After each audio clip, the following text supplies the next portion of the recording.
Lola. May asawa ka na? Huwag mo akong tatawagin Lola, mag-aasawa pa ako. Wala pa. Girlfriend. Wala ako, single ako. O, alin malapit? Buwan o Mindanao? Mindanao. Wrong. Wrong, Lola. Bakit? Tuturo ko sa inyong tamang answer. Malapit ang buwan. Kasi natatanaw mo. Natatanaw mo ba Mindanao? Hindi. One more. Okay. Bakit itinayo ang monumento ni Andres Bonifacio? Bakit? Sabi ng mga estudyante dyan, kasi Lola, hero siya para maalaala. hero? Ano? Tinapay. Alam nito. Kasi Lola, hero siya para maalaala ang ano.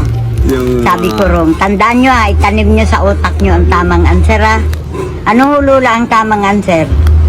Sasampaling ko kayo kako, wag nyo akong tatawaging Lola. Ano ate?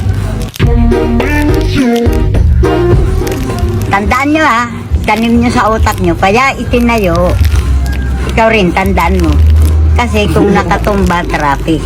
Oo nga naman. Walaan nyo, ilang taon na ako. 93. Love scars ko muna rin. Ikaw? Siguro mga 70. Wrong, 82 pala. Wow! 1940, August 15, 1940. Naabutan ko pa nung panahon ng Hapon. 4 na taon na ako. Daijobu desu. O ikaw, sinong pumatay kay Kristo? Wala mo. Huwag mo mag-ano.